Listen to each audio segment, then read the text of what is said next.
السلام عليكم ورحمة الله وبركاته.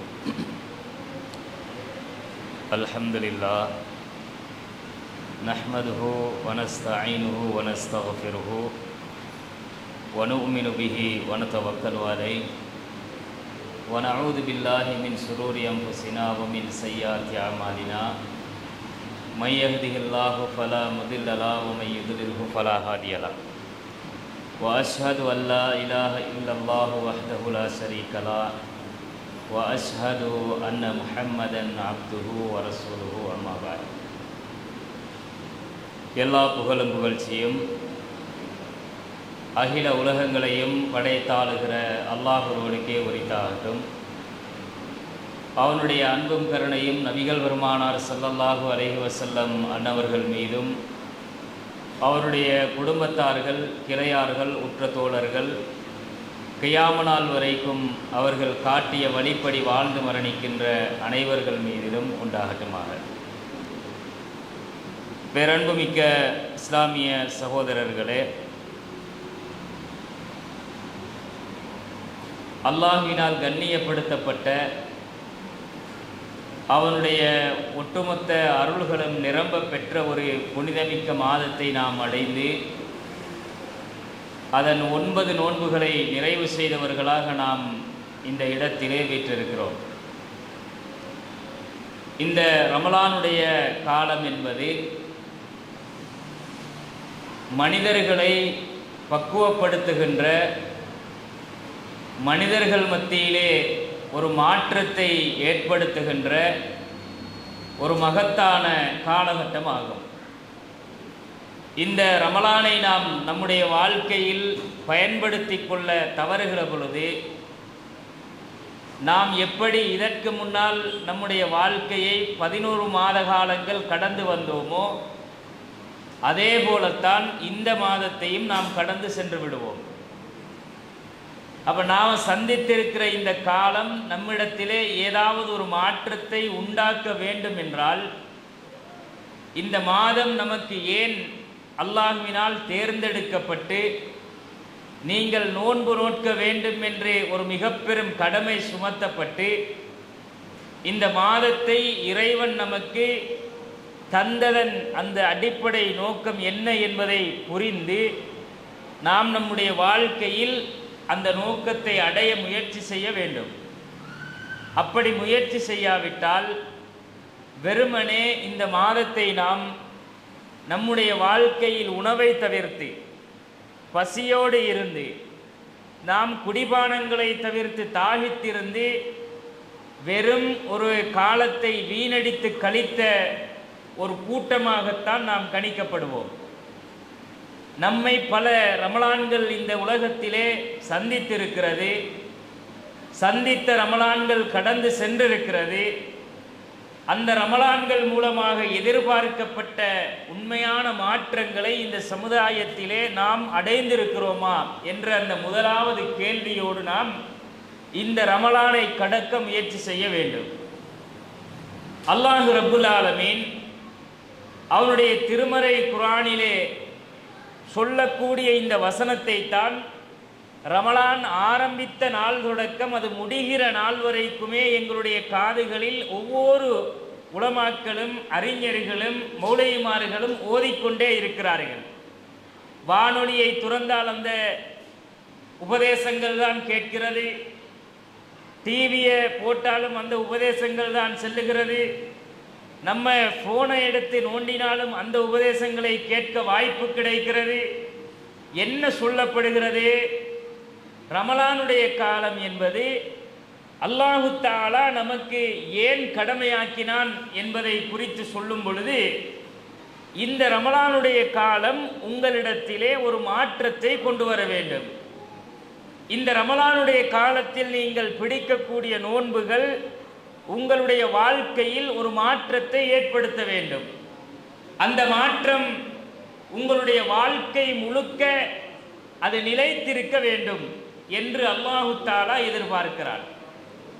அல்லாஹ் தன்னுடைய திருமறை குர்ஆனில் சொல்லுகிற பொழுது நோன்பு உங்களுக்கு இறையச்சத்தை உண்டாக்க வேண்டும் என்பதற்குத்தான் கடமையாக்கப்பட்டது என்று அல்லாஹ் சொல்லுகிறார். நீங்கள் இரையச்சமுடையவர்களாக மாற வேண்டும். இரையச்சமுடையவர்களாக, இறைவனை பயந்து வாழுகிறவர்களாக நீங்கள் மாற வேண்டும்னா, அப்போ மற்ற மாசத்துல பயந்தெல்லாம் வாழலையா? நாம் 11 மாத காலமும் அல்லாட நம்பிக்கை இல்லாமத்தானா வாழ்ந்தம், அவனை பயப்படாமத்தானா இருந்தம் என்றால் அந்த அர்த்தத்தில் அல்ல. நாம் ஏனைய காலங்களில் வாழ்ந்த வாழ்க்கைக்கும் இந்த ரமலானுடைய காலத்தில் வாழுகிற வாழ்க்கைக்கும் இடையிலே மிகப்பெரிய ஒரு வித்தியாசம் இருக்கிறது.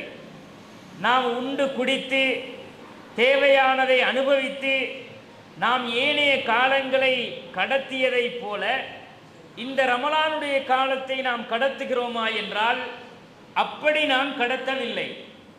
நாம் இந்த காலத்திலே வளமைக்கு மாறாக ஒரு நேரத்திலே எழுகிறோம், அந்த நேரத்திலே உண்ணுகிறோம், அதற்கு பிறகு பள்ளிவாசலை நோக்கி விரைந்து வருகிறோம், தொழுகையை தொழுதுவிட்டு அல் குர்ஆனோடு தொடர்பு வைக்கிறோம், பிறகு கொஞ்ச நேரம் உறங்கி எழும்பி ஏனைய வணக்க வழிபாடுகளிலே ஆதரவு வைத்து ஈடுபடுகிறோம், உபதேசங்களை கேட்கிறோம். நாம் நமக்கு அல்லாஹு தஆலா இந்த தொழுகையை கடமையாக்கி இருக்கிறானே என்ற உணர்வை உள்வாங்கிக் கொண்டு பள்ளிவாசலை நோக்கி 5 நேரம் செல்லக்கூடியவர்களாக இருக்கிறோம். இரவு நேரங்களிலே நின்று வணங்கி இறைவனுடைய அன்பை அருளை பெற்றுக்கொள்ள முயற்சி செய்கிறோம். இது எல்லாமே இந்த ரமலானுடைய காலத்தில் ஏனைய காலத்தை விட மேலதிகமாக நடக்கிற ஒரு காரியம். இதெல்லாம் எதனால நடக்குது என்றால், நாம் நம்முடைய இறைவனுக்காக வேண்டி இதை செய்ய வேண்டும் என்ற ஒரு உணர்வு நம்மிடத்தில் பிறக்கிறது. இதை செய்வதனால் நமக்கு கூலிகளை இறைவன் தருவான் என்ற நம்பிக்கை நம்முடைய உள்ளத்தில் ஆழமாக பதிந்திருக்கிறது. அதனால தான் இதெல்லாம் செய்கிறோம். கால் கடுக்க நின்று, உடம்பு வலிக்க நின்று, பசிதாகத்தை பொறுத்து கொண்டு வணக்க வழிபாடுகளில் ஈடுபட்டு உணர்வுகளை தவிர்ந்து எல்லா ஆசாபாசங்களையும் ஒரு இடத்திலே நிறுத்தி வைத்து விட்டு இதெல்லாம் ஏன் நம்ம வாழ்க்கையில் கடைப்பிடிக்கிறோம்னா, அதுதான் சகோதரர்களே இறை அச்சத்தினுடைய வெளிப்பாடு. அந்த இறை அச்சத்தினுடைய வெளிப்பாடு நமக்கு 1 மாதம் மட்டுமல்ல, அந்த 1 மாத காலம் நமக்கு தரப்படுகிற பயிற்சி, நீங்கள் இறையச்சமுடையவர்களாக மாற வேண்டும் என்று அல்லாஹ் சொல்லுகிற அந்த கட்டளை ரமலான் முடிஞ்சு 31வது நாள் பெருநாளோடு நம்மளை விட்டு போயிடப்படாது. ரமலானோட 31வது நாள் நாங்கள் பெருநாளை கொண்டாடினோமா திரும்ப பழைய வாழ்க்கைக்கு மீண்டு விடக்கூடாது. உளவியல் என்ன தெரியுமா? அதாவது சைக்காலஜி என்னண்டா, ஒரு மனுஷனுக்கு ஒரு விஷயத்தை தொடர்ச்சியாக ஒரு 30 நாள் பயிற்றுவிக்கிறாங்க. தொடர்ச்சியான ஒரு பயிற்சி 30 நாள் பயிற்றுவிக்கப்படுகிற பொழுது அது வளமைக்கு மாறான ஒரு பயிற்சி தான். ஃபஜ்ரிலேயே எழுந்திருக்க மாட்டான். எலும்புடான்னு உம்மா போட்டு அதட்டி நோம்பை பிடிறாண்டு நோம்பு பிடிக்காதவனை நோம்பை பிடிக்க வச்சு முதல் நாள் கஷ்டப்பட்டு எழும்பி எப்படியோ தலை நோம்பை முசிபத்து இல்லாமல் பிடிச்சிடணும்னு நினச்சி பிடிச்சிருவாங்க. 2வது நோம்புக்கும் அதே மாதிரி எழுப்பி கஷ்டப்பட்டு சாப்பாடை கொடுத்துருவாங்க. 3வது நோம்புக்கு அவனாக எலும்ப பார்ப்பான். இப்படி ஒரு 4, 5, 10, 15 போகும்போது அந்த பழக்கம் கொஞ்சம் கொஞ்சமாக தனக்கு அது சிரமத்தை உண்டாக்காத பழக்கமாக மாறும். அப்போ இந்த மனுஷன் அதனால் பயிற்றுவிக்கப்படுகிற பொழுது அவனுக்குள்ள ஒட்டோவா என்ன செய்யுது, அவனுக்குள்ள ஒரு டைம் மேனேஜ்மெண்ட் வருது. அந்த உரிய நேரத்திலே அவன் எலும்ப பழகுகிறான். இதுக்கு முன்னாடி பழகலை, ஆனால் அந்த குறிப்பிட்ட நேரத்துக்கு எலும்பணும் என்ற ஒரு உணர்வை அவனுக்குள்ளேயே அது உருவாக்கி விடுகிறது. 4 மணிக்கு 30 நாள் தொடர்ந்து எழும்பினானண்டா ரமலான் முடிஞ்சாலும் அந்த 4 மணிக்கு முழிப்பு வரும். நம்ம ஒரு குறிப்பிட்ட நேரத்துக்கு அதை ஆய்வு செஞ்சு சைக்காலஜி ரீதியாக என்ன சொல்லுவாங்கன்னா, ஒருவனுக்கு வளமைக்கு மாற்றமாக அவன் தண்ணியே குடிக்காத ஒரு நேரத்தில் ஒரு கிளாஸ் தண்ணியை குடிக்க வைங்க. அவனுக்கு அந்த நேரத்தில் குடிக்க வைக்கிற, நீ 8 மணிக்கு தண்ணி குடிக்கணும். தாகம் இல்லடா நீ குடி, தாகம் இல்லாட்டி எதுக்கு குடிக்கணும், இல்லை நீ குடிக்கணும் என்று குடிக்க வைக்கிறோம். தாகிச்சா தண்ணி குடிக்கிறது தான் இயற்கை. தாகம் இல்லாதவனுக்கு தண்ணியை குடிறான்னு 8 மணிக்கு ஒவ்வொரு நாளும் கொடுத்து வந்தா சரியா 30 நாள் அல்லது 24 நாள் கடந்த பிறகு அவனுக்கு தாகி காட்டியும் அந்த 8 மணிக்கு ஒரு தண்ணி கப் குடிக்கணும். அதான் சைக்காலஜி. இந்த பயிற்றுதலை தான் அல்லாஹு தஆலா 30 நாட்கள் அல்லது 29 நாட்கள் ஆன்மீக ரீதியாக பயிற்றுவிக்கிறான். ஆன்மீக ரீதியாக பயிற்றுவிப்பது ஒரு மனிதனுடைய வாழ்க்கையில் மிகப்பெரிய மாற்றங்களை உண்டாக்கும் என்பதை நாம் மறந்துவிடக்கூடாது சகோதரர்களே. ஒருத்தர் 5 வக்து தொழுகைக்கு வாரது கஷ்டம்தான், 5 நேரம் பள்ளிவாசலுக்கு வாரது கஷ்டமாக இருந்தாலும் இந்த 30 நாள் உரிய டைமுக்கு அந்த ஒன் டைம் ஆஜராகிறான்னு வச்சுக்கோங்களேன். அதுக்கு பிறகு 31வது நாள் கஷ்டம் இருக்குமா? ஃபஜ்ருக்கு 30 நாள் எழும்பினவனுக்கு 31வது நாள் எழும்புறது கஷ்டமாக இருக்குமா? ஒரு கஷ்டமும் இருக்காது. அரபியில் ஒரு பழமொழி சொல்லுவாங்க, எப்படி தெரியுமா? அரபியிலே ஒரு பழமொழி சொல்லுவாங்க, அதை நான் உங்களுக்கு தமிழில் சொல்கிறேன். அரபு நமக்கு தெரியாது இல்லையா, அதனால் தெரிஞ்ச மொழியில் நான் சொல்கிறேன். அரபியில் ஒரு பழமொழி இப்படி வச்சுருக்காங்க, அதாவது பழக்கப்படாத ஒருவனுக்கு, ஒரு செயலை செய்து பழக்கப்படாத ஒருவனுக்கு சாதாரண ஒரு சின்ன காரியமும் மழை பெறற்ற மாதிரி பெருசாக விளங்குமா. பழக்கப்பட்ட ஒருவனுக்கு பெரும் காரியமும் ஒரு சாதாரண விஷயம்டா அப்படின்னு கடந்து போயிடுவானாம். இது அரபியில் ஒரு பழமொழி இப்படி சொல்லுவாங்க. உதாரணத்துக்கு அப்படி சொல்கிறது, இப்போ 5 வக்து 11 மாதம் தொழாதவனை 5 வக்து தொழ எப்படி இருக்கும்? நல்லா திண்டு குடிச்சு தாகிக்காமல் பசி இல்லாமல் இருந்தவனை ஒரு 12-13 மணி நேரம் பசியோடு இருந்தாண்டா எப்படி இருக்கும்? கட்டும் கோபக்காரனாக இருப்பான். அவன் கோபத்தை கண்ட்ரோல் பண்ணுறான்டா அவனுக்கு ஏழுமா? அப்போ ஏலாத ஒரு காரியம், பழக்கப்படாத ஒரு காரியத்தை திடீரென்று அதை செய்கிறான்டா அவனால் செய்ய இயலாது. ஒரு வக்து வந்து நின்று தொழுகிறது பெரிய கஷ்டமாக இருக்கும். அவனை கூப்பிட்டு கியாமுல் லைலுக்கு நிப்பாட்டினா 5 வக்துக்கு 4 ரக்காத்து தொழுகிறதுக்கு, 2 ரக்காத்து தொழுகிறதுக்கு, 3 ரக்காத்தை தொழுகிறதுக்கு வந்து தக்பீரை கற்றவனுக்கு முதுகு சொரியும், தலை சொரியும், அங்கே பார்ப்பான் இங்கே பார்ப்பான், எப்படா சலாம் கொடுப்பாருன்னு. பாரதி எப்பன்னா வெள்ளிக்கிழமை மட்டும் வந்து தொழுதுட்டு போகிறவன் இருப்பான். இவனை கூப்பிட்டு வச்சு அவனுக்கு தொழுகை நடத்த போனால் எப்படி நிற்பான்? நின்று தொழுவான். பழக்கம் இல்லை. பழகாதவனை கூப்பிட்டு 1 மணி நேரம் இரவையில் தொழுகை நடத்த போகிறோம், 2 மணி நேரம் தொழுகை நடத்த போகிறோம், நடுநிசியில் நடத்த போகிறோம், இரவிட கடைசி பகுதியில் நடத்த போகிறோம், தொழுகைக்கு வாங்க கியாமுல் லைல்னா இவை எழும்பிட்டு வாரது சாத்தியமா? அது ஏன் சாத்தியமில்லை என்றால் சகோதரர்களே, அவன் உள்ளம் அதுக்கு பழக்கப்படலை, அவன் பொடி அதுக்கு பழக்கப்படலை, அவன் மைண்ட் செட் அதுக்குள்ள பழக்கப்படலை. பழக்கப்படாத ஒரு விஷயம் அவனுக்கு ஒரு மழை பெறற்ற மாதிரி இருக்கும். முதல் நாளைக்கு எப்படியாவது கஷ்டப்பட்டு வந்து நின்று ஃபர்ஸ்ட் நாள் பள்ளி நிரம்ப சுபகுக்கு பார்த்தா அம்புட்டு சனம், என்னடா இவ்வளவு காலம் காணாத சமுதாயம் இவ்வளவு பள்ளியில் நிறைஞ்சிருக்கண்டா, பிடிச்ச தலைநோம்போட படுத்து தூங்கிடப்படான்றதுக்காக அவன் அதை பறக்கத்தான் நினச்சிக்கிட்டு வாரான் பள்ளிக்கு.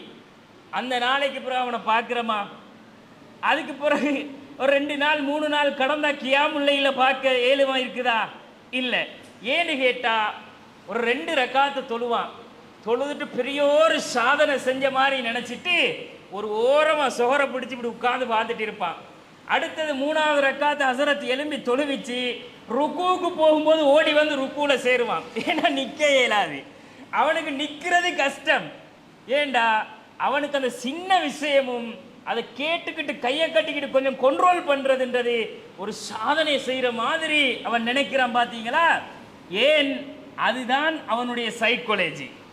ஆனால் இதில் ஈடுபட்டு ஈடுபட்டு ஈடுபட்டு தன்னைய வளர்த்து வார்த்து கொண்ட ஒரு மனுஷனுக்கு 1 மணி நேரமா நீ சுபவர தொழுடா அப்படின்னு நிற்பானா இல்லையா? அல்லாஹுடைய ரசூலுடைய வாழ்க்கை என்ன நமக்கு பாடம் படித்து தருகிறது? ஆயிஷா ரலியல்லாஹு அன்ஹா அவங்க வந்து ரசூலுல்லாஹ் பாயில தேடுவாங்க, காணும் அல்லாஹுடைய ரசூலை படுக்கையில் காணல. அப்படியே தேடிக்கிட்டு போகும்போது கால் பிடிபடும். ரசூல்லாட காலை பிடிச்சிட்டு கேட்பாங்க, யார் ரசூலல்லாஹ், கால்கள் வீங்குகிற அளவுக்கு நீங்கள் ஏன் நின்று வணங்குறீங்க? அல்லாஹ்ட ரசூலுக்கு அது சிரமம் இல்லை. ஏன்னு கேட்டால் அதிலே அல்லாஹுடைய ரசூலுடைய வாழ்க்கையே அதுதான். அப்போ அப்படி ஒரு வாழ்க்கையை நாம் பாடம் படிக்காட்டி, படித்த பாடத்தை நம்ம வாழ்க்கையில் நாம் வந்து ப்ராக்டிஸ் பண்ணாட்டி எங்களுக்கு 2 ரக்காத்தும் ஒரு 200 ரக்காத்து தொழுத மாதிரிக்கு இருக்கும். ஏன்னா ஹசரத்து ஒரு பக்கம் ஓதினா குல்ஹு அல்லா சூரா ஓதினவனுக்கு எப்படி இருக்கும் யோசிச்சு பாருங்க. குல் வல்லாவது அல்லாஹ் சமது லம் யலித் வலம் யூலத் வலம் யகுல் லஹு குஃபுவன் அஹத் அல்லாஹு அக்பர்ம்பா சமி அல்லாஹு லிமன் ஹமிதா. அடே சுப்ஹான ரப்பியல் அஸீம் ஓதினியடா தெரியா? அதுக்கு பிறகு அல்லாஹ் அக்பர் அல்லாஹ் அக்பர் என்பார். சுப்ஹான ரப்பியல் அலா ஓதினானா தெரியா? என்னத்தை தொழுகிறான்னு அவனுக்கும் தெரியா, நமக்கும் தெரியா.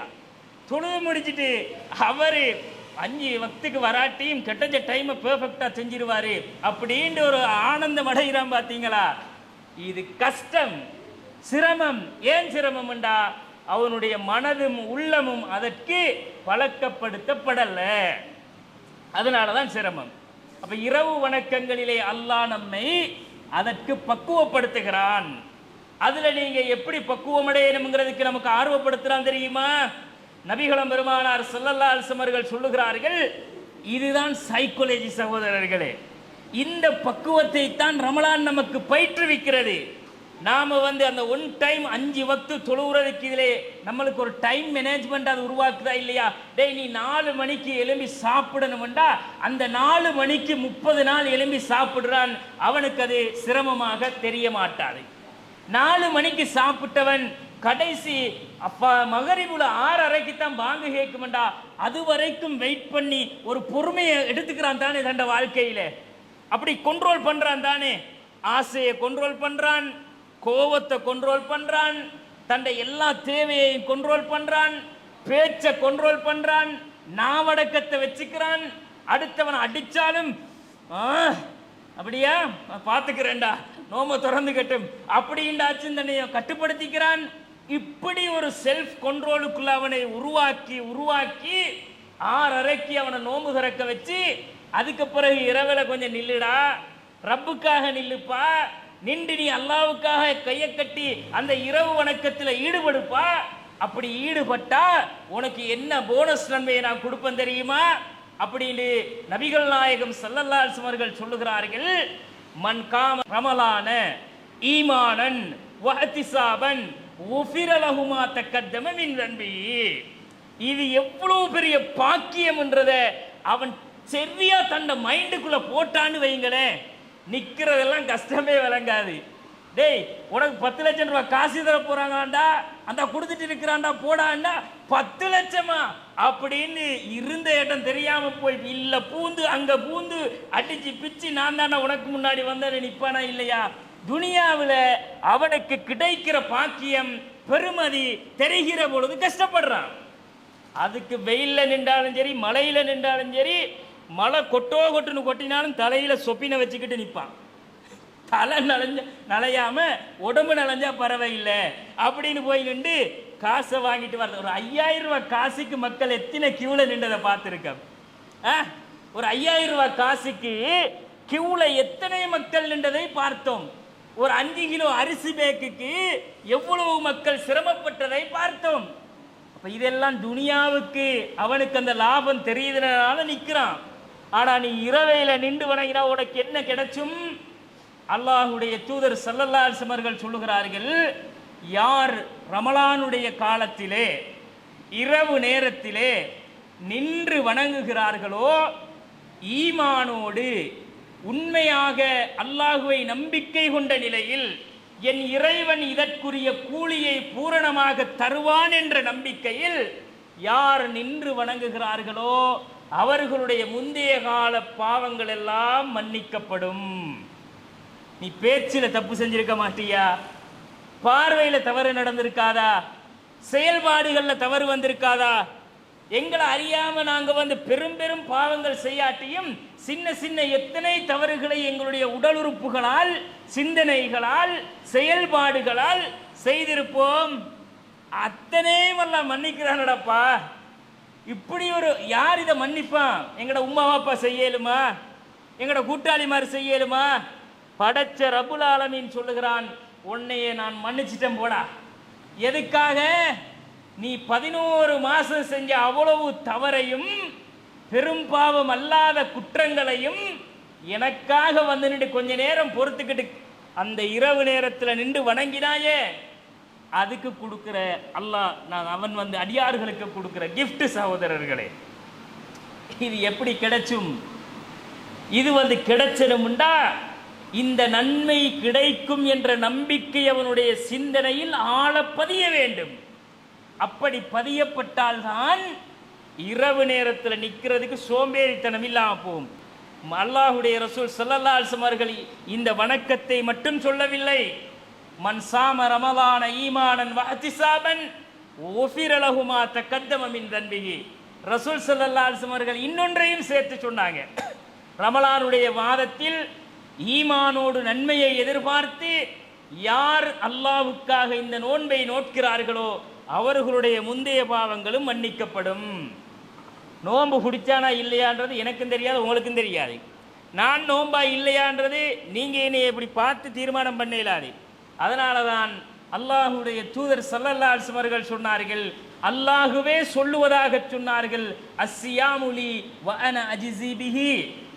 நோன்பு எனக்குரியது, அதற்கு நானே கூலி கொடுப்பேன். ஏன் தொழுகை அல்லாஹ்க்குரியது இல்லையா? ஹஜ்ஜி அல்லாஹ்வுக்குரியது இல்லையா? ஜக்காத்து அவனுக்குரியது இல்லையா? எல்லா வணக்கங்களும் அல்லாஹ்வுக்குரியதுதான். ஆனால் வெளிப்படையில் தெரிகிற வணக்கங்களை மக்கள் பார்த்துருவாங்க. ஹஜ்ஜிக்கு போனால் கோடானு கோடி மக்கள் பார்ப்பாங்க, உம்ராவுக்கு போனாலும் பார்ப்பாங்க, தொழுகைக்கு வந்தால் பள்ளிவாசலுக்கு வர அத்தனை பேருக்கும் தெரியும் இவன் வந்துட்டு போனான்ப்பா அப்படின்ருவாங்க. ஆனால் நோம்புல இவன் நோம்பா இல்லையான்றது அவனுக்கும் ரப்புக்கும் தான் தெரியும். வெளியே வந்து நோம்பாடா வீட்டில் நல்லா வயிறு முட்டை தின்னுட்டு வந்திருப்பான். ஆமாம் ஆஜியார் ரொம்ப கஷ்டமாக இருக்குது, அடிக்கிற வெயிலுக்கு நோம்பை பிடிச்சிட்டு இருக்கிறது என்ன சிரமம் தெரியுமாம்பா, அப்போ தான் குடிச்சிட்டு வந்திருப்பான். இப்படியெல்லாம் பேசுகிறவன் இருப்பான் தானே. இது அல்லாவுக்கு தான் தெரியும், மனுஷனுக்கு மனுஷன் காட்டேலாது. அப்போ இந்த நோன்புக்குரிய கூலியை அல்லாஹ் தான் கொடுப்பான் என்றால் சகோதரர்களே, அது மட்டும் யாருக்கும் தெரியாமல் மறைந்திருக்கிற ஒரு வணக்கம் சகோதரர்களே. அந்த வணக்கத்திற்குரிய கூலி என் இறைவனுக்காக நான் இந்த நோன்பை நோட்கிறேன் என்ற உணர்வோடு அவன் பிடித்து இந்த நோன்பை நோற்றுவதற்கு என் ரப்பு எனக்கு இதற்குரிய கூலியை தருவான் என்று நம்புகிறான் என்றால் நிச்சயம் தருவான். எப்படி தருவான்? அல்லாஹ் பரிபூரணமாக அந்த கூலியை தருவான். நீங்கள் இந்த நோன்புக்கு முன்னால் செய்த அந்த அத்தனை கால பாவங்களும் மன்னிக்கப்படுகிற கூலி சகோதரர்களே. இந்த ஆசை எங்களோட உள்ளத்துல இருந்தா நோன்பை விடுவோமா? சரி, இது மட்டும்தான் எங்களுக்கு இதனால கிடைக்கிற பக்குவம், பெனிஃபிட்ஸ் இல்லை. நபிகளார் ஸல்லல்லாஹு அலைஹி வஸல்லம் அவர்கள் சொல்லுகிறார்கள், இந்த ரமலானுடைய மாதம் என்பது உங்களுடைய கோபத்தை அடக்க வேண்டும். கோபத்துக்கு கட்டுப்பாடு. கையை ஓங்கினா அடிதான். ஆஜியார்கிட்ட பேச்செல்லாம் கிடையாது, அடிச்சு போட்டு தான் அவர் பேசுவார். அப்படின்ட்டு இருக்கிறவனுக்கு ரமலானுடைய நோன்பு எப்படி ஒரு பக்குவத்தை தரும் தெரியுமா? உன்னோடு உன்னுடைய சகோதரன் உனக்கு ஏசினாலோ அல்லது சண்டைக்கு வந்தாலோ பல் யக்குல் இன்னி சாயிமுன் மர்ரத்தேன், நான் நோம்புடாப்பா அப்படின்னு 2 முறை சொல்லி விலகிக்கேண்டாங்கிற சொல்லலாம். கையை கட்டி போடக்கூடியது நோன்பு. கையை ஓங்கிறாத. அடிக்கிறதுக்கு மனசு துடிச்சாலும் கோபத்தை கட்டுப்படுத்துறது தான் நம்முடைய நோன்பு என்று இந்த ரமலானுடைய காலம் எங்களுக்கு ஒரு பக்குவத்தை தருகிறது என்றால் சகோதரர்களே, நமக்கு ஒரு செல்ஃப் கண்ட்ரோல், கோபத்தை கட்டுப்படுத்துவது என்பது மூமின்களுடைய பண்பு. அது இறையச்சத்தினுடைய வெளிப்பாடு சகோதரர்களே. இறையச்சத்தினுடைய வெளிப்பாடாகவே அல்லாஹ் எதை சொல்லுகிறான் என்றால் வல் காதிமீனல் கைல, அவர்கள் தங்களுடைய கோபத்தை மென்று விழுங்குவார்கள் என்று அல்லாஹ் சொல்லுகிறான். வல் ஆஃபீன அனின்னாஸ், தன்னோடு முட்டாள்தனமாக நடக்கிறவன், தன்னை அடிக்க வருகிறவன், தனக்கு அநியாயம் செய்தவன் எவனாக இருந்தாலும் அந்த மனிதர்களை அவன் மன்னித்து விடுவான். இந்த பக்குவம் எப்ப கிடைச்சும்? அப்ப ரமலானுடைய காலம் உங்களுடைய கோபங்களை கட்டுப்படுத்தும் என்றால் நீங்கள் 30 நாட்கள் தொடர்ந்து உங்கள் கோபத்தை கட்டுப்படுத்துங்கள். அது உங்களுக்கு வாழ்க்கையில் பொறுமையை தரும், பொறுமையை ஏற்படுத்தும் என்று அல்லாஹுடைய தூதர் ஸல்லல்லாஹு அலைஹி வஸல்லம் அவர்கள் சொல்லுகிறார்கள். இன்றைக்கு யோகா பயிற்சி கொடுக்குறான் தானே, யோகா பயிற்சின்னு திறந்து வச்சுக்கிட்டு அட இதான் யோகா. எது யோகா? இந்த நோன்பை பிடிச்சி பாரு, இதுதான் யோகா. நோன்புல இந்த நோன்பு உங்களுக்கு பொறுமையை தருகிறது, கோபத்தை கட்டுப்படுத்துகிறது, நாவடக்கத்தை தருகிறது. இதை பெற்றுக்கிறதுக்கு என்ன பண்றான்னா முஸ்லீம் அல்லாத சகோதரர்கள் அதுக்குண்டு தனியான பயிற்சிகளை உருவாக்கி கோர்ஸ் உருவாக்கி மாதக்கணக்கில் பயிற்சி கொடுத்து குந்திக்கிட்டு இப்படி விரலை இப்படி பிடி அப்படி பிடி கண்ணை மூடிக்க தியானம் பண்ணி இந்த ஸ்லோகம் சொல்லி அந்த ஸ்லோகத்தை சொல்லி இப்படியே இருப்பா அப்படின்னு நமக்கு ஒரு பாடம் நடத்தி கோர்ஸ் நடத்துறான் பார்த்தீங்களா? எந்த கோர்ஸும் போகவே தேவையில்லடா. நீ 30 நாள் நோம்ப பிடிச்சி பாரு, அத்தனை கோர்ஸும் உனக்குள்ள ஆட்டோமேட்டிக்கா வந்துடும்.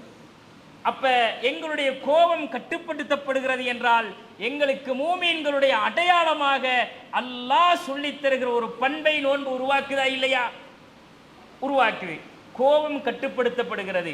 அப்ப நாம நம்முடைய தாய் தகப்பனோடு, நம்முடைய உறவினர்களோடு, நம் நண்பர்களோடு, அண்டை அயலவர்களோடு, அநியாயம் செய்தவர்களோடு என்று எல்லா மக்களோடும் நல்ல முறையில் நடக்கிற ஒரு பக்குவத்தை அது ஏற்படுத்துகிறது.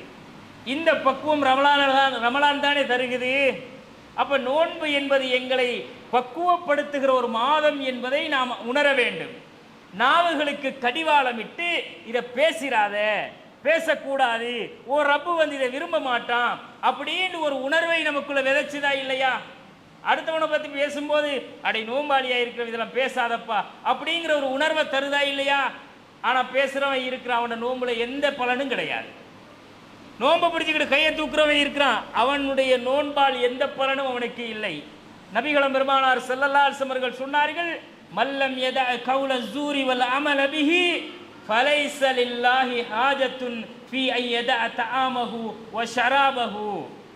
யார் பொய்யான அனாவசியமான தேவையற்ற பேச்சுக்களை விடவில்லையோ, அந்த நடவடிக்கைகளை விடவில்லையோ, அல்லாஹுக்கு அவன் பசித்து தாகித்திருப்பதில் எந்த தேவையும் இல்லை. நீ பட்டினி கிடந்தா எனக்கு என்னடா போடான்றுவான்ல. நீ பட்டினி கிடந்துட்டு பேசுறதை எல்லாம் குணுகரப்பு வார்த்தைன்னா நீ எதுக்குடா பட்டினி கிடக்கணும்? நீ தான் சாப்பிட்டு நல்லா பேசிக்கிட்டு போயிட வேண்டியதானே. இவர் நோம்பை பிடிச்சிக்கிட்டே அம்மா என்பா, என்னடா நோம்பை பிடிச்சிட்டு அம்மா அப்பா எல்லாம் பேசிக்கிட்டு இருக்கிறாய், நோம்பாளி. ஆனா கோபம், அவருக்கு தலைக்கு மேல கோபம். இது அல்ல நோன்பினுடைய வெளிப்பாடு. சகோதரர்களே, எங்களுடைய நாவுகள் கடிவாளமிடப்பட வேண்டும். நாவுக்கு ஒரு கட்டுக்கோப்புக்குள்ளே இருக்க வேண்டும். அடுத்தவனை பத்தி ஈபத்தா புறமா பேச மாட்டேன். ஏன் பேச மாட்டேன்? என் ரப்பு பேச வேணாம் வந்துட்டான்டா அப்படின்னு எடுக்கிற பயிற்சி மற்ற காலங்களில் பேசுவானா? இந்த பயிற்சி சரியாக அமைந்தால், முறையாக அந்த பயிற்சி அவன் வாழ்க்கையில் கடைப்பிடிக்க, நோன்பு திறந்த உடனே கூடிக்கிட்டு 10 பேர் உட்கார்ந்து மச்சான் பிடியான்னு அவனுக்கு தெரியுமாடான்னு, அது அல்ல நோன்பினுடைய தாக்கம். இப்படி பேசுறவங்களும் இருப்பாங்க. நோன்பு பிடிச்சிக்கிட்டே பேசாம இருப்பான், நோம்பை திறந்த உடனே பிபிசி நியூஸ் மாதிரி பலதை பேசி எல்லா இடத்துக்கும் பரப்பிடுவான். கண்ணியத்திற்குரிய சகோதரர்களே, இது நோன்பு ஏற்படுத்துகிற தாக்கம் அல்ல. ஆனால் நம்முடைய நாவுகள் கடிவாளமிடப்பட வேண்டும். நபிகள் நாயகம் ஸல்லல்லாஹு அலைஹி வஸல்லம் அவர்கள் சொன்னார்கள், ஒரு அடியான் ஒரு வார்த்தையை பேசுகிறான், அந்த வார்த்தையினுடைய பாரதூரம் தெரியாமல், அதனுடைய ஆழம் தெரியாமல் அந்த வார்த்தையை அவன் பேசுகிறான், அதனால் அவன் சொர்க்கத்தை அடைந்து விடுகிறான். இன்னொரு மனிதன் இன்னொரு வார்த்தையை பேசுகிறான், அந்த வார்த்தையினுடைய விபரீதத்தை அவன் புரியாமல் பேசுகிறான், அந்த வார்த்தையினால் அவன் நரகத்தினுடைய அதல பாதாளத்தை அடைந்து விடுகிறான் என்று ரசூல் ஸல்லல்லாஹு அலைஹி வஸல்லம் அவர்கள் சொன்னார்கள். நாவு எதையும் பேசும், ஆனால் எதை பேச வேண்டும் பேசக்கூடாது என்ற அறிவை ஒரு மனிதனுக்கு அல்லாஹ் கொடுத்திருக்கிறான். அந்த அறிவு சொல்ல வேண்டும், இது பேசாத, இது பாவம், இது தீமை, இது அல்லாஹ் வெறுக்கத்தக்கது, இது ஹராமாக்கப்பட்டது. இந்த உணர்வைத்தான் அந்த இறையச்சம் வெளிப்படுத்துகிறது சகோதரர்களே. அப்ப நாம் எடுக்கிற இந்த பயிற்சி நம்முடைய நாவுகளுக்கு கொடுக்கப்படுகிற பயிற்சி, நம்முடைய உணர்வுகளுக்கு கொடுக்கப்படுகிற பயிற்சி. கண்ணியத்திற்குரிய சகோதரர்களே, ஹராத்தை ஹலாலை எல்லாவற்றையும் பேணி நடக்கிற ஒரு பக்குவத்தை இந்த ரமலான் நமக்கு தருதா இல்லையா? ஹலாலை பக்கத்திலே வைத்து அனுபவிக்காத மனிதன், ஹலாலை அருகிலே வைத்துக் கொண்டு உண்ணாத மனிதன், ஹலாலான மனைவியை அருகில் வைத்துக் கொண்டு அனுபவிக்காத மனிதன் எப்படி அந்த ஹலாலை கூட என் ரப்புக்காக விட்டவன் நான் என்ற உணர்வு இருக்கும் பொழுது ஹராத்தை நோக்கி அவன் நடைபயிலுவான்? எப்படி ஒரு ஹராத்தை பார்ப்பதற்கு அவன் நினைப்பான்? எப்படி ஒரு ஹராமான முறையிலே ஒரு பெண்ணை நாடி விபச்சாரம் செய்ய நினைப்பான்? எப்படி வட்டியிலே விழுந்து அல்லாஹ் தடுத்த அந்த ஹராத்தை சாப்பிட நினைப்பான். இது அவனுடைய வாழ்க்கையில் ஒரு பக்குவத்தை ஏற்படுத்த வேண்டும் என்றால் இந்த ரமலானுடைய காலம் அதற்கு உரிய பயிற்சியை ஒரு மனிதனுக்கு வழங்கி இருக்க வேண்டும். நாம் நோற்ற நோன்பு ஹலாலை கூட நான் தவிர்ந்து வாழுகிற உணர்வையும் பக்குவத்தையும் எண்ணத்தையும் கட்டுப்பாட்டையும் எனக்கு தருகிறது என்று நாங்கள் எடுக்கிற இந்த பயிற்சி என்னுடைய ஏனைய காலங்களில் அல்லாஹ் தடுத்து ஹராம் என்று சொன்ன எந்த ஒன்றின் பாலும் செல்லாது என்பதை நாம் நம்முடைய வாழ்க்கையில் கடைபிடிக்க முயற்சி செய்வோம். அப்படி முயற்சி செய்கிற அந்த உணர்வு தான் இறையச்சம். இறையச்சத்தினுடைய வெளிப்பாடு அதுதான் சகோதரர்களே. இன்றைக்கு கண்களை அது பேசி வேலை இல்லை. கண்ணை எல்லாம் இவன் வந்து எண்ணத்தையெல்லாம் பார்க்குறான். சுபஹானல்லாஹ், அது விசாரிக்கப்பட மாட்டாதா? அல்லாஹ் அதற்கு கணக்கு தீர்க்க மாட்டானா? உங்களுடைய பார்வைகள் மறுமை நாளிலே விசாரிக்கப்பட்டு அது அல்லாஹ்விடத்தில் பேசாதா? அப்ப ஏன் அதுக்கு கடிவாளம் விடப்படல? நமக்கு வந்து நாம நினைச்சுக்கிறோம் வாய்க்கு திங்கிறது மட்டும்தான் கடிவாளம் போட்டு வச்சிருக்கான் அல்லாஹ். தின்னாம குடிச்சாம இருக்கணும், அது மட்டும்தான் நமக்குரிய பக்குவம். அதல்ல சகோதரர்களே, எங்களுடைய பார்வைகளில் பேணுதல்கள் இருக்க வேண்டும். இன்றைக்கு நம்முடைய சகோதரர்கள் நோம்பை பிடிச்சிட்டு என்ன பண்ணுவாங்கண்டா, ஒரே ஜோக்கை பார்ப்பான். டிக்டாக்ல, ஃபேஸ்புக்கில், இல்லாட்டி ஏதாவது ஒரு புதுசாக வந்த படம் இருக்காடா, டைம் போகுது இல்லடாப்பா, இன்னும் எவ்வளோ நேரண்டா இருக்குது நோன்பு திறக்கிறதுக்கு அப்படின்னு குந்திக்கிட்டு படத்தை பார்த்துட்டு இருப்பான், ட்ராமா பார்த்துக்கிட்டு இருப்பான். இதெல்லாம் வாழ்க்கையில் கடத்துறானா இல்லையா? இதனால் உங்களோட கண் விசாரிக்கப்பட மாட்டாதா? நீங்கள் செலவழித்த அந்த நேரத்திற்கு அல்லாஹ்விடம் நீங்கள் கணக்கு சொல்ல வேண்டாமா? அப்போ நோன்பு உங்கள்கிட்ட என்ன பக்குவத்தை கண்ணுக்கு கொடுத்துச்சு? ஏன்னா கண்ணுக்கு அது இன்பம். நாங்கள் எங்களோட வாய்க்கு கடிவாளத்தை போட்டுட்டு கண்ணை திறந்து வச்சிருக்கிறோம். பார்த்துக்கடா டேய், வாய் தான் ஒன்றும் செய்யப்படாது, கண்ணால் பண்ணிக்கலாம். அப்படியா? கண் செய்கிறது, அசிங்கங்களை பார்க்கிறது, அனாவசியமானதுகளை பார்க்குது. இதையெல்லாம் இந்த மனிதன் இந்த உலகத்திலே நோன்பை நோற்று கொண்டிருக்கும் பொழுது கட்டுப்படுத்தி கொள்ள வேண்டும் என்ற ஒரு உணர்வை அது விதைக்க வேண்டும். கண்ணியத்திற்குரிய சகோதரர்களே, அது மட்டும் இல்லை, நாம் நம்முடைய வாழ்க்கையில் நம்முடைய கண்களுக்கு போடுகிற திரை, நம்முடைய நாவுக்கு போடுகிற திரை, நம்முடைய உணர்வுகளுக்கு போடுகிற திரை, இதே மாதிரி நாம் நம்முடைய வாழ்க்கையில் அல்லாஹ் தந்த அமானிதமான நேரங்களை இந்த ரமலானுடைய காலத்திலே பயன்படுத்த பக்குவம் பெற வேண்டும். அதெல்லாம் போடுறதுக்கு நாங்கள் எப்படி பக்குவப்படுறோமோ அதே மாதிரி நேர காலத்தை பயன்படுத்திக்க தவறக்கூடாது. இரவு நேரங்கள் என்பது அல்லாஹ் தந்த ஓய்வு நேரங்கள். அந்த இரவில் தூங்கத்தான் வேணும். ஆனால் தூங்குவதற்கு முன்னால் என் ரப்போடு நான் கொஞ்சம் உரையாடி விட்டு வருகிறேன் என்ற உணர்வோடு நாம் இந்த உலகத்திலே நோன்பு காலத்தில் பழக்கப்பட்டோம்னா நோன்பல்லாத காலத்திலேயும் நாம் நம்முடைய இறைவனோடு உரையாடுவோம். என்னுடைய ரப்புக்காக என்ற ஒரு 2 ரக்காத்துக்கள் நான் மேலதிகமாக எழும்பி இன்றைய நாள் தொழ வேண்டும் என்ற உணர்வோடு ஒரு மனிதன் உறங்கி எழும்புகிறவன் யார்? இன்னைக்கு நான் 10 ரக்காத்து 11 ரக்காத்து தொழு இருக்கிறேன்ப்பா, அல்ஹம்துலில்லாஹ், எனக்கு எலும்ப கிடைச்சா நான் உஃபரியா இன்னொரு 2 ரக்காத்து தொழுதுட்டு தான் சஹர் செய்வேன் என்ற உணர்வோட யார் இருக்கிறான்?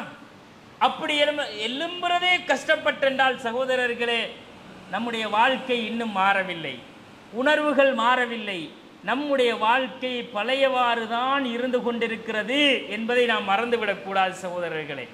நம்முடைய ஓய்வு நேரங்களில் நம்ம பிள்ளைகள் வந்து நிறைய இந்த கேம் விளையாடுற ஷூட்டிங், அவனை சுடுறது இவனை சுடுறது, அங்கே ஓடுறது இங்கே ஓடுறது, பெறட்டுறது, என்னடா இதில் இருக்குது? ஃபோனில் நீ உட்கார்ந்து கொண்டு அவனை சுட்டு என்ன இதில் என்ன உனக்கு நிறையுது? வெறுமனே அந்த நகமும் கையும் கண்ணும் படாத பாடுபடுது, அவ்வளவுதான்.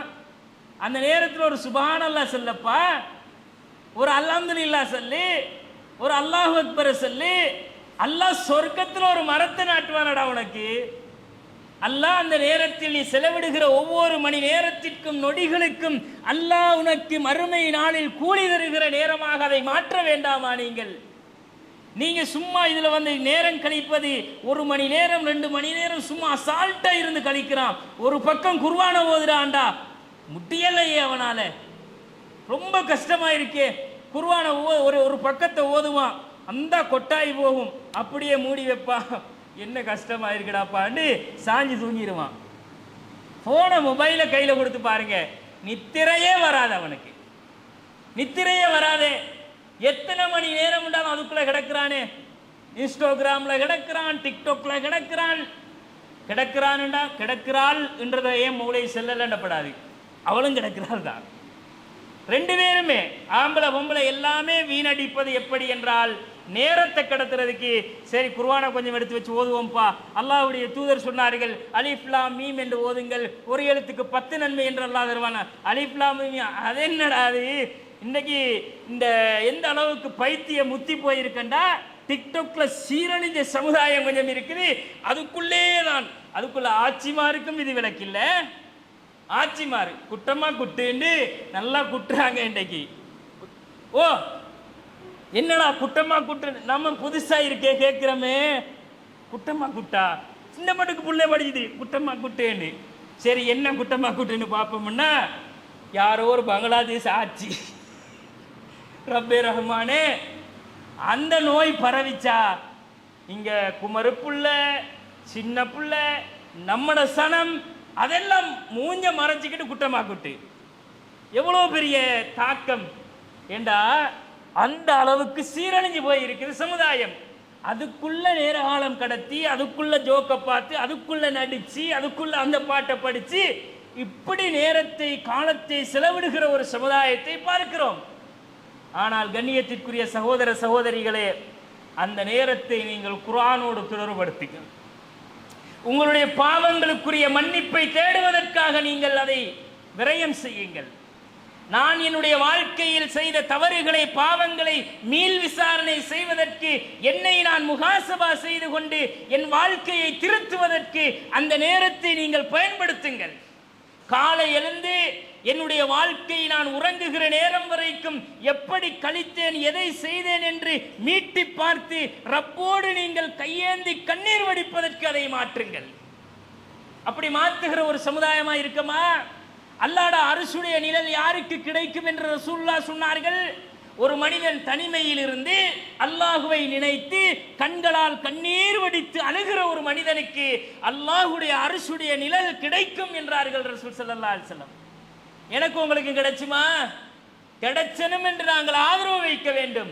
அது கிடைக்க வேண்டும் என்றால் இதுக்குள்ள நீ கழிக்கிற நேரத்தால் கிடைக்க மாட்டாது, வீணடிக்கிற நேரங்களால் கிடைக்க மாட்டாது. நீங்கள் இந்த உலகத்தில் உங்களுக்கென்று சேமிக்கின்ற பாவத்தின் சுமைகள் அவைகள். அப்ப மறுமைக்கு நீங்க சேமிக்கிறதா இருந்தா ஒரு சுபஹானல்லாஹ், அல்ஹம்துலில்லாஹ், அல்லாஹு அக்பர், லா இலாஹ இல்லல்லாஹ், உங்களுடைய நாவுகள் அல்லாஹ்வை அனுதினம் திக்ர் செய்வதில் ஈரமாக இருக்கட்டும் என்றார்கள் ரசூலுல்லாஹ். அது பாரம் அல்ல, அது கஷ்டம் அல்ல. அவன் தஸ்பமணியை வச்சுக்கிட்டு சுபஹானல்லாஹ் சொல்றான். எப்படி விதத்துவாதி பாத்தீங்களா? நீ தஸ்பமணி இல்லாம கையை வச்சுக்கிட்டு பண்றா.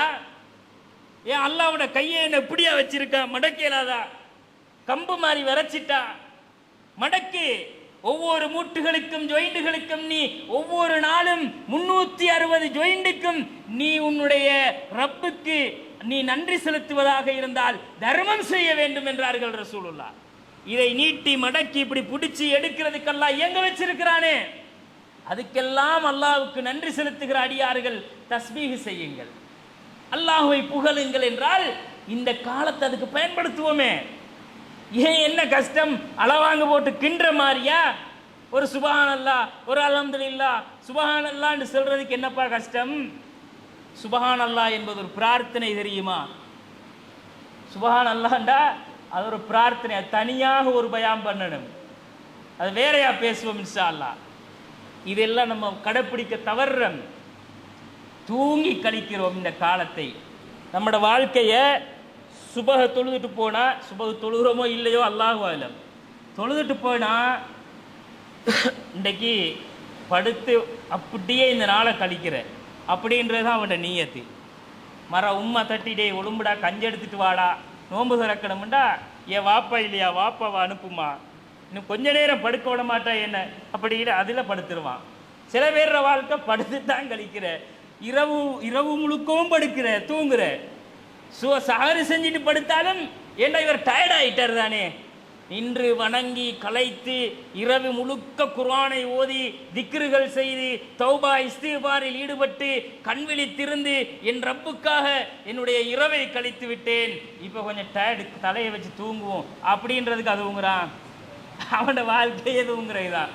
திண்டு முடிய மஸ்துக்கு தூங்குறது, அதுக்கு பிறகு திண்டா இரவு முழுக்க படுக்க, இங்கேயும் மஸ்து அங்கேயும் மஸ்து, நாள் முழுக்க மஸ்து அடிச்சு படுக்கிறது தான் வேலை அவனுக்கு. இப்படி காலத்தை கழிக்கிறதல்ல ரமலானுடைய காலம் சகோதரர்களே. மன்னிப்பினுடைய வாசலை அல்லாஹ் திறந்து வைத்திருக்கிற ஒரு மாதம் இது. அல்லாஹுடைய அருளையும் கருணையையும் திறந்து வைத்திருக்கிற ஒரு மாதம் இது. இந்த மாதத்திலே அல்லாஹுடைய அந்த மன்னிப்பை அவன் கருணையை கேட்டு பெற்றுக்கொள்ள நாம் தவறிவிட்டோம் என்றால், அல்லாஹுடைய தூதர் ஸல்லல்லாஹு அலைஹி வஸல்லம் அவர்கள் சொல்லுகிறார்கள், ரமலான் யாரிடத்தில் வந்து சும்மன் சலக கபுல ஐ யுகுஃபர லஹு, அவன் மன்னிக்கப்படாத நிலையில் இந்த ரமலான் அவனை கடக்கும் என்றால் அவன் நாசமடையட்டும் என்று ரசூல் ஸல்லல்லாஹு அலைஹி வஸல்லம் அவர்கள் சொன்னார்கள். மன்னிப்பு கேட்கணும், அல்லாஹ்வோட பேசணும், கையேந்தனும், கண்ணீர் வடித்து அழ வேண்டும். இரவிலே அழுங்கள், பகலிலே அழுங்கள், நேரம் ஒதுக்கி கிடைக்கும் நேரம் எல்லாம் நம்முடைய ரப்போடு நாம் செய்த நம்முடைய காரியங்களுக்காக முறையிட்டு கேட்டு நம்முடைய வாழ்க்கையிலே நம்மை திருத்திக் கொள்ளுகிற ஒரு வாய்ப்பை ஏற்படுத்த வேண்டும். அந்த வாய்ப்பை எல்லாம் தவற விட்டு நழுவ விட்டுட்டு ரமலான் வந்துச்சு போச்சு, ரமலான் வந்தா சில பேருக்கு என்ன தெரியுமா, டேய் மச்சான் நோன்பு வந்துட்டு நோ லிமிட்டுக்கு போகிறதா, சாய்ஸ் பார்க் போகிறா, பெசன் பக்கா, எந்த கடை நல்லம் அதை சாய்ஸ் பண்ணி, இப்போ இந்த லேட்டஸ்ட்டாக வந்திருக்கு மச்சான் ட்ரௌசர் டிஷர்ட்டு, இது என்னென்ன தான் சாய்ஸ் பண்ணுறான். அடே துனியாவில் இன்றைக்கு கொடுத்து நாளைக்கு கிழிச்சு போட்டு போகிறது அது. இன்றைக்கு கொடுத்தா நாளைக்கு கிழிச்சு போட்டு போயிடுவான். ஆனால் உங்களோட ஆஹிராவுக்கு எது வரும் சகோதரர்களே? உங்களுடைய மறுமைக்கு நீங்கள் எதை சேமிக்கப் போகிறீர்கள்? எங்களுடைய ரப்பு நாளைக்கு பொருந்திக் கொள்ளுகிற எந்த அம்சத்தை இந்த காலத்திலே நாம் சேமிக்க இருக்கிறோம், சேமித்திருக்கிறோம், சேமித்துக் கொண்டிருக்கிறோம்? சிந்தித்து பார்க்க வேண்டுமா இல்லையா? அப்ப கண்ணியத்திற்குரியவர்களே, அல்லாஹ் அவன் கருணையை இந்த உலகத்திலே சொரிந்து நீங்கள் கேட்டால் நான் மன்னிக்க தயார் என்று சொல்லும் பொழுது, இந்த காலத்திலேயாச்சும் ரப்புக்கிட்ட கையேந்தி கேட்கலண்டா எங்களை விட துர்ப்பாக்கிசாலிகள் வேற யாரு? நபிகள் நாயகம் ஸல்லல்லாஹு அலைஹி வஸல்லம் அவர்கள் சொன்னார்கள், இந்த ரமலானுடைய காலத்திலே ஒரு நாள் இருக்கிறது, அந்த நாள் அல்லாஹுடைய வேதம் இறக்கப்பட்ட நாள், அந்த நாள் 1000 மாதங்களை விட சிறந்தது. அல்லாஹ் குர்ஆன்ல சொல்றான் தானே லைலத்துல் கத்ர் என்று, அந்த நாள் இருக்குது. அதை நாம் இன்றைக்கு பள்ளியில் ஆக்கள் எப்படி தேடுறேன்டா, 27க்கு போய் 27ல் தொழுதாச்சு, மௌலவி சொல்கிற தௌபாவை சொல்லியாச்சு, அல்ஹம்துலில்லாஹ் லைலத்துல் கத்ர் கிடச்சிட்டு அப்படின்னு வாரான். 27க்கு தான் தௌபா செய்கிறேன், 27வது நாளைக்கு போய் தான் தௌபா செஞ்சு எல்லா பாவத்தையும் கழிச்சிட்டு அன்றைக்கு பிறந்த பாலகன் மாதிரி வாரது. ஏன்னு கேட்டால் 1000 மாதங்களை விட சிறந்த ஒரு நாளை நாங்கள் அமல் செஞ்சிட்டோம்னு நினச்சிட்டு வாரான். அப்படி கிடைக்காது சகோதரர்களே. முயற்சி இல்லாமல் அல்லாஹு தஆலா அந்த பலனை தரவே தரமாட்டான். ரமலான் முழுக்க படுத்தவன் 27ல் போய் மட்டும் அந்த 27ல் மட்டும் போய் நின்று ஹஸரத்து சொல்கிற அந்த 2-3 வார்த்தையை சொல்லி நீலை கண்ணீர் வடிச்சிட்டு அல்லாஹ் என்னை மன்னிச்சிருவான்னு மலப்பால் குடித்தால் கண்டிப்பாக கொடுக்க மாட்டான். நீங்கள் ரமலானுடைய கடைசி பத்திலே ஒற்றைப்படை நாட்களிலே அந்த லைலத்துல் கத்ரை தேடுங்கள் என்று நபிகள் நாயகம் ஸல்லல்லாஹு அலைஹி வஸல்லம் அவர்கள் சொன்னார்கள். ரமலானுடைய கடைசி 10 வந்தால் ரசூலுல்லாஹ் மனைவிமாரை விட்டு வீட்டை விட்டு பள்ளிவாசலிலே வந்து இஅ்திகாஃப் இருப்பார்கள். உலகத் தேவைகளை நிறுத்திக் கொள்வார்கள். அதிலே வணக்க வழிபாடுகளில் அதிகம் ஈடுபடுவார்கள். தங்களுடைய சாரத்தை இறுக்கமாக வேட்டியை இறுக்கி கட்டிக்கொண்டு நின்று வணங்குவதற்கு தயாராகி தன்னுடைய குடும்பத்தை தயார்படுத்தி இந்த நாட்களில் நீங்கள் அந்த லைலத்துல் கத்ரை தேடுங்கள் என்று உத்தரவிடுவார்கள். நபித்தோழர்களுக்கு அல்லாஹுடைய ரசூல் சொன்னதும் அப்படித்தான். அந்த நாளிலே மன்னிப்பு தேட சொன்னார்கள், தௌபா செய்ய சொன்னார்கள், குர்ஆனை ஓதச் சொன்னார்கள், நீங்கள் அதிகமாக தர்மங்களை செய்யுங்கள் என்றார்கள், நின்று வணங்குங்கள் என்றார்கள். உயிரோட்டமாக அந்த காலத்தை நீங்கள் கழிக்கும் பொழுது அந்த நாளை அடைகிற வாக்கியத்தை அல்லாஹ் தருவான் என்று நபிகள் நாயகம் ஸல்லல்லாஹு அலைஹி வஸல்லம் அவர்கள் சொன்னார்கள். நாங்கள் சோம்பேறியா கிடந்தா எங்களுக்கு எப்படி அது கிடைச்சும்? சோம்பேறித்தனமாக இருந்தால் நிச்சயம் கிடைக்காது. பக்குவமாக அதை பயன்படுத்த கற்றுக்கொள்ள வேண்டும். அந்த நாளை நீங்கள் அடைந்தால், ஆயிஷா ரலியல்லாஹு அன்ஹா அவர்கள் கேட்டார்கள், அல்லாஹ்வுடைய ரசூலே, இது லைலத்துல் கத்ர் என்று நாங்கள் அறிந்தால் அதில் நாங்கள் என்ன செய்ய வேண்டும், எப்படி அந்த நாளை கேட்க வேண்டும் யா ரசூலல்லாஹ்? ஆயிஷாவே, நீங்கள் அந்த நாளை அடைந்தால் ஒற்றைப்படை நாட்களில் அதிகமாக அல்லாஹ்விடத்திலே நீங்கள் கேளுங்கள், அல்லாஹும்ம இன்னக அஃபூன் துஹிப்புல் அஃவ ஃபஅஃபு அன்னி. யா அல்லாஹ், நீ பாவங்களை மன்னிக்கிறவன், மன்னிப்பை விரும்புகிறவன், எனவே நீ என்னை மன்னித்துத்தான் ஆக வேண்டும். எவ்வளவு அழுத்தமான வார்த்தைகளும் எவ்வளவு அர்த்த புஷ்டியான பிரார்த்தனையும் இது சகோதர சகோதரிகளே. கேட்க வேண்டும் என்றால் அதிலே நாம் கேட்பதற்கு நம்மை பழக்கப்படுத்த வேண்டும். குர்ஆன் இறக்கப்பட்ட மாதத்தோடு குர்ஆனை திறந்து ஓதுகிற ஒரு சமுதாயமாக மாற வேண்டும். அதன் அர்த்தங்களை படிக்க வேண்டும், குடும்பத்திற்கு படித்து கொடுக்க வேண்டும். குழந்தை குட்டிகளோடு குர்ஆனோடு நேரம் கழிக்கிறவர்களாக தாய்மார்கள் தகப்பன்மார்கள் மாற வேண்டும். வெறுமனே ரமலான் காலத்தை சம்பாதிக்கிறதுக்குரிய காலமாக மட்டும் மாற்றிக்கொள்ள கூடாது. உறங்கி விழிக்கிற காலமாக மட்டும் மாற்றிக்கொள்ள கூடாது. துனியாவோடு ஏனைய காலங்கள் எல்லாம் கடத்தப்பட்டது என்றால் இந்த மாதமாவது நான் குர்ஆனோடு, என் ரப்போடு, தௌபாவோடு, இஸ்திக்ஃபாரோடு, தான தர்மங்களோடு என் காலத்தை கொஞ்சமாவது பக்குவப்படுத்தி கழித்துக் கொள்கிறேன் என்ற பக்குவத்தை, உணர்வை நான் உருவாக்கி கொள்ள வேண்டும். அப்படி வரலண்டா எங்களால் இந்த ரமலான் மாதம் வந்தும் பிரயோசனம் இல்லாமல் தான் போகும். எனவே கண்ணியத்திற்குரிய சகோதரர்களே, நாங்கள் இந்த காலத்தை அடைந்திருக்கிறோம். அல்லாஹ் செய்த மிகப்பெரிய பாக்கியம். ஏன்னா நமக்கு முன்னாலே வாழ்ந்தாங்க, எத்தனையோ பேர் அடையாமல் போயிருப்பாங்க. ஆனால் அடைந்த நாம் அந்த காலத்திலே பெற வேண்டிய நன்மைகளையும் பாக்கியங்களையும் பெறாமல் கடந்து விட்டோம் என்றால், கண்ணியத்திற்குரிய சகோதர சகோதரிகளே, நம்மை விட இந்த உலகத்திலே வாழுகிற துர்ப்பாக்கியசாலிகள் வேறு யாரும் இல்லை என்பதை மட்டும் நாம் உள்ளத்திலே ஆழமாக பதிவு செய்து கொள்ள வேண்டும்.